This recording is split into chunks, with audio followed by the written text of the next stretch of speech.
unfortunately in AutoCAD our divide command is not nearly as nice as the divide command in Rhino, so here we'll go over some of the sort of tips and tricks for how to use that. So if we click on a polyline and we type divide, well, it's actually not going to allow us to pre-select, so we're going to select object to divide, select the number of segments, so let's just type 5 here, and then you're going to look at it and say, what did it do? It didn't do anything. So if we highlight over this, you'll see that we actually created a bunch of dots in here.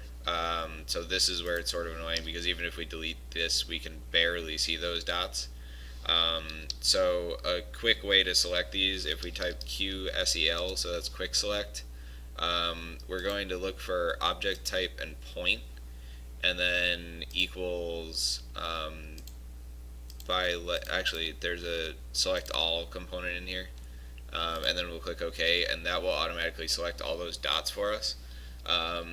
Another way that I like to do it again is just drag a window over here, and then the first thing I usually do right after this happens is I just take a bunch of circles, I put them around where those dots are happening. So you can see I have a snap on now for the dot. So in order to do that, you have to have your node snap on, and then we'll just put one of these on each one of the nodes. And then we'll do it that way, and then we'll go into our Q select, so our quick select, we'll go to object type point, select all, OK, and then we'll just go ahead and delete these, and now we can just use the center points of these circles as our option. Another way, if you don't really like this method, that I like to use, is you can just do a scale.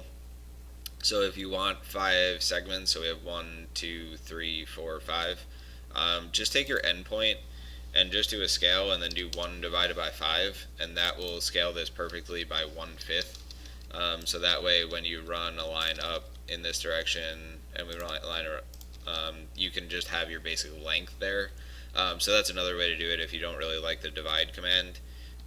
So those are 2 different ways.